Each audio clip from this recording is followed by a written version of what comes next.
ಅಪಾಯ ಹೇಳಿಕೆಗೆ ಯತೀಂದ್ರ ಸಮರ್ಥನೆ ಕೊಟ್ಟಿದ್ದಾರೆ. ಅಂಬೇಡ್ಕರ್ ತತ್ವ ಒಪ್ಪೋರು ನನ್ನ ಹೇಳಿಕೆ ತಪ್ಪು ಅನ್ನಲ್ಲ. ಅಂಬೇಡ್ಕರ್ ಹೇಳಿದ್ದನ್ನೇ ನಾನು ಪುನರುಚ್ಚರಿಸಿದ್ದೇನೆ ಅಷ್ಟೇ. ಜಾತ್ಯತೀತವಾಗಿರಬೇಕು.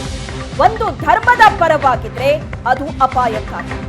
ಧರ್ಮದ ಹೆಸರಿನ ಪಾಕಿಸ್ತಾನ, ಇನ್ನು ಕೆಲ ದೇಶಗಳ ಸ್ಥಿತಿ ಏನಾಗಿದೆ?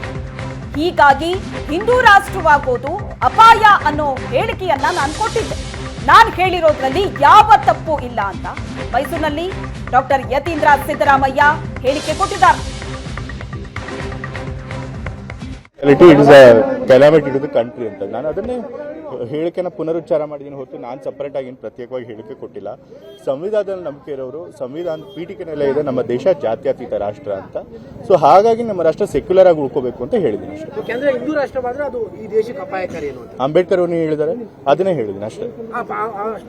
ಈಗ ಅಂಬೇಡ್ಕರ್ ಅವ್ರ ಬಗ್ಗೆ ನಂಬಿಕೆ ಇದ್ರೆ ಅವ್ರ ಸ್ಟೇಟ್ಮೆಂಟ್ ನ ನಂಬುತ್ತಾರೆ, ಇಲ್ಲ ಅಂತಂದ್ರೆ ಬಿಡ್ತಾರೆ. ಅದಕ್ಕೆ ನಾವೇನು ಮಾಡೋದಕ್ಕಾಗಿದ್ದಾರೆ. ನೆಕ್ಸ್ಟ್ ಈಗ ಬಿಜೆಪಿ ಅವರು ದೇಗುಲ ಹೆಸರು ಹೇಳ್ಕೊಂಡು ಧರ್ಮದ ಹೆಸರು ರಾಜಕಾರಣ ಮಾಡ್ತಾ ಇದ್ದಾರೆ.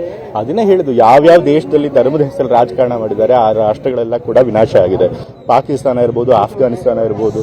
ಸೊ ಜನ ಯಾವತ್ತೂ ಕೂಡ ಸರ್ಕಾರ ಆರಿಸಬೇಕಾಗಿರೋದು ಜನರಿಗೆ ಕೆಲಸ ಮಾಡೋ ಆಧಾರದ ಮೇಲೆ, ಧರ್ಮದ ಹೆಸರು ಮೇಲೆ ಸರ್ಕಾರಗಳನ್ನ ಆಯ್ಕೆ ಮಾಡಬಾರ್ದು. ಧರ್ಮ ರಕ್ಷಣೆ ಮಾಡೋದು ಸರ್ಕಾರದ ಕೆಲಸ ಅಲ್ಲ. ಅದಕ್ಕೆ ಬೇರೆಯವರು ಇದ್ದಾರೆ, ಅದಕ್ಕೆ ಬೇರೆ ವ್ಯವಸ್ಥೆ ಇದೆ ಸಮಾಜದಲ್ಲಿ. ಸೊ ಹಾಗಾಗಿ ಸರ್ಕಾರ ಏನಿದ್ರು ಕೂಡ ಜನರ ಸಮಸ್ಯೆಗಳನ್ನ ಬಗೆಹರಿಸಬೇಕು, ಅದ್ರ ಮೇಲೆ ರಾಜಕಾರಣ ಮಾಡಬೇಕು. ಅದನ್ನೇ ನಾನು ಕೂಡ ಹೇಳಿದ್ದೀನಿ.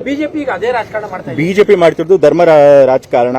ಅದರಿಂದ ದೇಶಕ್ಕೂ ಒಳ್ಳೇದಾಗಲ್ಲ, ಜನಕ್ಕೂ ಒಳ್ಳೇದಾಗಲ್ಲ, ಸಮಾಜಕ್ಕೂ ಒಳ್ಳೇದಾಗೋದಿಲ್ಲ. ಅದು ತಪ್ಪು ಅಂತ ಹೇಳ್ತಿದ್ದೀನಿ. ಜನ ಅದನ್ನ ಅರ್ಥ ಮಾಡ್ಕೋಬೇಕು ಅಂತ ಹೇಳಿ.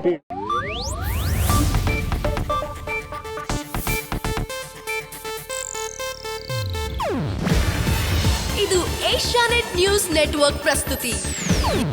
ನೀವು ನೋಡ್ತಿದ್ದೀರಾ ಏಷ್ಯಾನೆಟ್ ಸುವರ್ಣ ನ್ಯೂಸ್.